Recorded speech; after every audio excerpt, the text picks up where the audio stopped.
টানাটানি করে না, বরং প্রাইভেট পড়ানোর কারণে জানতো আসলে পদ্ধতি চিরে উন্নত হলো শিক্ষাগুরুর শির কয়েকটি বইয়ের পাতায়। তখনই বলছি জামাতি নেই মাননীয় সভাপতি, শিক্ষার্থীরা বিজ্ঞ প্রতিপক্ষের অবস্থান এমন হয়েছেন যে তোরা দিয়ে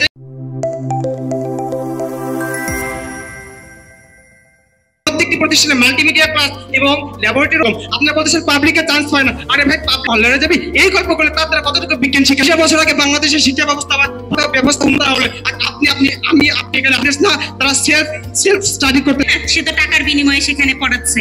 একটু ডিস্টারবেন্সের শিকার হয়েছে। দর্শক শ্রোতা সবাইকে জানাই আমার শুভেচ্ছা। দাবি রাখে শব্দগুলো সংজ্ঞায়ন করছি।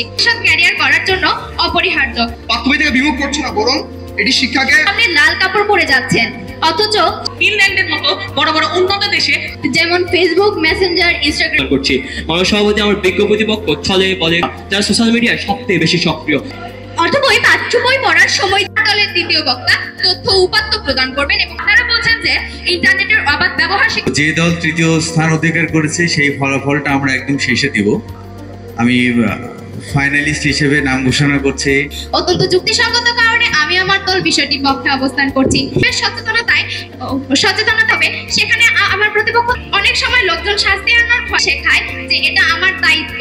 একটা মানুষ যদি সচেতন হয় তখন সে বুঝতে শেখে সচেতনতা বেশি জরুরি। বক্তব্য প্রদান করার জন্য আহ্বান জানাচ্ছি। দূষিত ও ক্লান্ত পলিথিন ব্যবহার বন্ধে আইন নয় সচেতনতা যুক্তি খণ্ডনের মাধ্যমে এটাই প্রমাণ করে দিয়ে যাবেন যে পলিথিন নিয়ে অনেক আলোচনা হয় এবং পলিথিন ব্যবহার বন্ধে বক পাখিটি রক্ষা পেল না, আপনারা বাস্তুতন্ত্রকে রক্ষা করতে পারলেন না। এই মুহূর্তে এক্ষুনি করতে হবে, তাকে সচেতন করা লাগতে পারে। আপনাদের বলছি কিভাবে আপনারা সচেতন করবেন, আপনারা সচেতন করতে হবে না। আমি সেই সামাজিক সচেতনতার কথা, আমাদের দেশের আরব শপিং মলের কথা।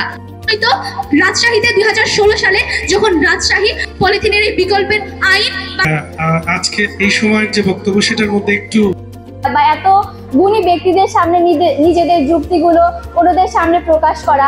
ধন্যবাদ মাননীয় মডারেটর, ধন্যবাদ সবাইকে। সক্ষম হয় মাননীয় মডারেটর, তিনি বিজ্ঞান বিভাগ নিয়ে পড়াশোনা করতে স্কুলের সুযোগের অভাবই মূল কারণ।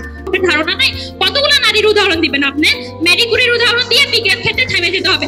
বিজ্ঞান বিভাগে নেই। মাননীয় মডারেটর, ইউনেস্কোর এক রিপোর্ট অনুসারে হাজবেন্ডে থাকলে কিছু সমালোচনা কিংবা কিছু মূল্যায়ন করতে হয়, সেটাই করবে একটু। বিষয়টির পক্ষে দৃঢ়ভাবে অবস্থান করছি। আমি দলের প্রথম বক্তা। বিষয়টি নিজেদের স্বার্থ নিয়ে শিক্ষকরা বসে আছেন প্রাইভেট কোচিং নিয়ে। আজকের সেরা বক্তা হিসেবে আজকের অনুষ্ঠানে না